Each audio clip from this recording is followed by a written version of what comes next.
America నుండి ఇండియాకి డబ్బులు పంపాలంటే ఇప్పటికీ ఆ పాత పద్ధతులేనా? అందుకే వచ్చేసింది మైపర్సు. Download now.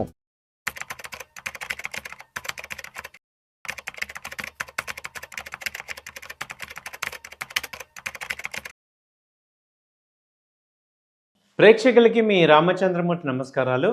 ఇవాళ ఈ వీడియోలో మనం ఎఫ్ఐఎస్ జనరల్గా ఎవరైతే ఏ కంపెనీస్ అయితేలో ఇన్వెస్ట్ చేస్తుంటారో ఆ కంపెనీలు గ్రో అవుతుంటాయి అనేది మనందరికీ తెలిసిన విషయమే.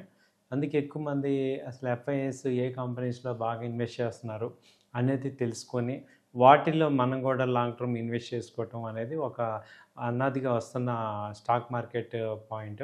అయితే ఇప్పుడు మనకి డేటా అవైలబిలిటీ ఉంది కాబట్టి ఇప్పుడు ఈ వీడియోలో ఎఫ్ఐఐస్ ఇప్పుడు ఏ కంపెనీస్లో ఎక్కువగా స్టేక్ పెంచుకున్నారు అండ్ ఇన్వెస్ట్మెంట్స్ ఎక్కువ పెంచారు అనేది ఒక 10 కంపెనీలు మీకు చెప్తున్నాం. ఇది కేవలం ఒక ఎడ్యుకేషన్ పర్పసే, మీరు కూడా 1-2 సార్లు ఆలోచించి డిసైడ్ చేసుకోండి. సో ఫస్ట్ ఏంటంటే ఇది సన్మాన్ క్యాపిటల్. ఫస్ట్ ఇది సన్మాన్ క్యాపిటల్ అనే కంపెనీలో డిసెంబర్ 25 వరకు ఎఫ్ఐఎస్ హోల్డింగ్ ఎంత 25% ఉంది. అలాగే ఎఫ్ఐఎస్ మార్చి హోల్డింగ్ చూసుకుంటే 46% ఉంది టోటల్గా. అంటే ఎఫ్ఐఎస్ హోల్డింగ్ వచ్చేసి దాదాపు 25% ఇందులో పెంచింది, రైజ్ అయ్యారు సన్మాన్ క్యాపిటల్. తర్వాత మార్క్సన్ ఫార్మా, దీనిలో 8% ఎఫ్ఐఎస్ ఉంటే డిసెంబర్ 25కి 2025లో ఇప్పుడు మార్చ్ కల్లా ఏమైందంటే 16% పెరిగింది మార్క్సన్ ఫార్మా. అంటే దాదాపు 8% ఎఫ్ఐఎస్ అయితే పెంచారు. అలాగే బజాజ్ కన్జ్యూమర్ కేర్, దీనిలో ఏంటంటే 9% ఉన్నది 16% ఇప్పుడు పెరిగింది. దాదాపు 7% దాకా ఎఫ్ఐఎస్ అయితే పెంచారు. తర్వాత వచ్చి నిబ్ లిమిటెడ్, దీనిలో 6% ఉండే ఇప్పుడు 11% ప్రజెంట్ ఉంది. అండ్ దాదాపు 5% ఎఫ్ఐఎస్ హోల్డింగ్ ఉంది. తర్వాత ఏఎన్ టెక్ సొల్యూషన్స్, దీనిలో 0.01% 2025లో ఉంటే ఇప్పుడు దాదాపు 7% దాకా ఉంది. సో ఇవి ఎఫ్ఐఎస్ పెంచిన కంపెనీస్. అలాగే మళ్ళీ చూసుకుంటే శ్రీరామ్ ఫైనాన్స్, దీనిలో 47% అంతకుముందు ఉంటే ఇప్పుడు 56% ప్రజెంట్ ఉంది. దాదాపు హోల్డింగ్స్ వచ్చి 9% దాకా పెంచారు. అలాగే మల్టీ కమోడిటీ ఎక్స్చేంజ్ ఎంసీఎక్స్లో 20% ఉండేది అది వరకు డిసెంబర్ 25లో, ఇప్పుడు దాదాపు 26%కి వెళ్ళింది. అండ్ ఆల్మోస్ట్ 6% ఎఫ్ఐఎస్ పెంచుకున్నారు. అలాగే విశాల్ మెగా మార్ట్, ఇది 15% అలా 3 మంత్స్ బ్యాక్ అంటే 2025 డిసెంబర్లో 15% ఉంటే అది మార్చి 26కి వచ్చేపాటికి 26% వచ్చింది, దాదాపు 6% పెరిగింది.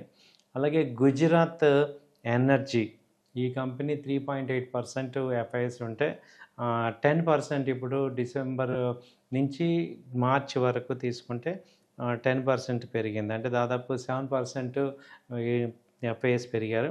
అలాగే ఎంటీఆర్ టెక్నాలజీస్, ఇది ఒకటి బాగా పెరుగుతుంది. ఎంటీఆర్ టెక్నాలజీస్ ఇది 12% ఉంటే 17% ఇది ఉంది, దాదాపు 5% పెరిగింది. టోటల్గా ఇప్పుడు అంటే చాలా కంపెనీస్లో ఎఫ్ఐఎస్ ఇన్వెస్ట్ చేస్తున్నారు, అవన్నీ కూడా గ్రో అవుతున్నాయి. బట్ ఈ ఒక 10 కంపెనీస్ మీకు చూసుకుంటే సింపుల్గా మళ్ళీ ఒకసారి చెప్తున్న కంపెనీ నేమ్స్ ఒకటికి చూడండి. Sammaan capital, Marksans pharma, Bajaj consumers, నైబ్ లిమిటెడ్, ఏఎన్ టెక్నాలజీస్, ఆ తర్వాత Shriram finance, MCX, Vishal mega mart, Gujarat energy, MTR technologies. ఇవన్నీ మనం అబ్జర్వ్ చేస్తే కొన్ని ఫైనాన్స్ సెక్టర్ ఉంది, కొన్ని ఎక్స్చేంజ్ సైడ్ ఉన్నాయి, అలాగే కొన్ని విశాల్ మెగామార్ట్ అలాంటిది ఏంటంటే ఆల్రెడీ రీటైల్ షాపు, అలాగే ఎనర్జీ సెక్టర్లో ఉంది. అలాగే మార్క్సన్ ఫార్మా తీసుకుంటే ఓన్లీ ఒక ఇండస్ట్రీ ఉంది, మార్క్సన్ ఫార్మా. అలాగే కన్జ్యూమర్ డ్యూరబుల్స్ అయితే ఇది బజాజ్ కన్జ్యూమర్ కానీ ఇవి ఉన్నాయి. క్యాపిటల్ గూడ్స్ అయితే సన్మాన్ క్యాపిటల్ ఉంది, అలాగే ఏఎన్ టెక్నాలజీస్. సో ఒక్కొక్కటి డిఫరెంట్ సెక్టార్స్లో అయితే ఇక్కడ ఇన్వెస్ట్మెంట్ అయితే జరుగుతుంది. సో మనం చూసుకుంటే వీటిల్లో ఏంటంటే ఒక్కోసారి ఎఫ్ఐఎస్ ఎలా ఉంటారంటే కొన్ని mid cap small cap companies కూడా తీసుకొని లాంగ్ టర్మ్ కూడా హోల్డ్ చేస్తారు. మనం ఇప్పుడు 3 మంత్ డేటా ఇచ్చాం. 2025 డిసెంబర్ నుంచి ఇప్పుడు మార్చి 2026 వరకు. సో, ఎఫ్ఐఎస్ డేటా మన ముందు ప్రెజెంట్ చేసాం కాబట్టి, మనకు అర్థం కావాల్సింది ఏంటంటే, ఈ డేటా నెక్స్ట్ కంటిన్యూ అవుతుంది. ఎందుకు ఈ కంపెనీస్‌లో వీళ్ళు ఉన్నారు అనేది మనం చూసుకొని, దీనికి ఏంటంటే, ఈ కంపెనీలో మనం ఇన్వెస్ట్ చేయాలా వద్దా అనే డెసిషన్ తీసుకోవటానికి, మనం ఈ కంపెనీ యొక్క బ్యాలెన్స్ షీట్ చూడండి. ప్రాఫిట్ లాస్ స్టేట్మెంట్ చూడండి. లాస్ట్ 5 ఇయర్స్ అట్లీస్ట్ 3 ఇయర్స్ అన్న ప్రాఫిట్ లాస్ స్టేట్మెంట్‌లో సేల్స్ గ్రో అవుతుండాలి. అలాగే ప్రాఫిట్స్ రావాలి. డెట్ తగ్గిపోవాలి. అలాగే సేల్స్ గ్రోత్ చూసుకుంటే అట్లీస్ట్ 15% అంటే 15% అబోవ్ గనక ఉంటే మనం రైట్ కంపెనీస్ అని చూడొచ్చు. ఆ తర్వాత స్టాక్ ప్రైసెస్ కూడా చూడండి. స్టాక్ ప్రైస్ గనక మీకు అబ్నార్మల్‌గా పెరిగిపోయిందనుకుంటే మీరు కొంత ఇన్వెస్ట్ చేయండి. ఆ తర్వాత buy and dips every 10% dip అయినప్పుడల్లా యాడ్ చేసుకోండి. ఒకే రేట్ మీద ఇప్పుడు టోటల్‌గా ఇన్వెస్ట్‌మెంట్ చేస్తే రేపొద్దున మార్జిన్ ఆఫ్ సేఫ్టీ లేకపోవటం, కరెక్షన్ వచ్చినప్పుడు ఇబ్బంది అవుతుంది. కాబట్టి ఫండమెంటల్‌గా ఎంత స్ట్రాంగ్‌గా ఉన్నా ఒక్కోసారి మార్కెట్ కరెక్షన్స్ రావటం వల్ల మనకి ఆపర్చునిటీ అయితే వస్తుంది. స్టాక్స్‌ని మంచి క్వాలిటీ స్టాక్స్‌ని కరెక్ట్‌గా పిక్ చేసుకునే ఛాన్స్ వస్తుంది. అప్పటిదాకా వేచి ఉండే బదులు కొంత ఇన్వెస్ట్ చేయండి. ఓ 30%, 40% ఇన్వెస్ట్ చేయండి. మళ్ళీ డిప్‌లో బై చేసుకోండి. అలా చేయటం వల్ల మీకేంటంటే యావరేజ్ కాస్టింగ్ అనేది వచ్చి మనకి మంచి ఇదైతే వస్తుంది. సో, వెల్త్ క్రియేషన్ ఇంకోటేంటంటే షార్ట్ టర్మ్‌గా చూడొద్దు.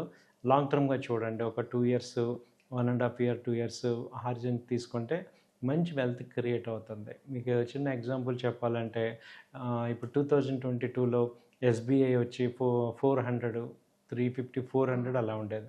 2 ఇయర్స్ గ్యాప్‌లో ఇవాళ ఏమైంది 1000 దాకా వచ్చింది. సో, ఇప్పుడు 100 పాయింట్స్ ప్రాఫిట్ వచ్చినప్పుడు తీసుకోవటం ఒక పాయింటు. మళ్ళీ దానిలోనే రీఇన్వెస్ట్ చేసుకుంటూ ఒక వెల్త్ క్రియేట్ చేసుకోవాలి అంటే ఇలాంటి కంపెనీస్‌లో స్ట్రాంగ్ కంపెనీస్‌ని మనం అబ్జర్వ్ చేసి వాటిల్లో రీఇన్వెస్ట్‌మెంట్ చేసుకుంటూ ఉండటం ద్వారా మంచి వెల్త్ క్రియేట్ చేయొచ్చండి. థ్యాంక్ యూ అండి. నమస్తే.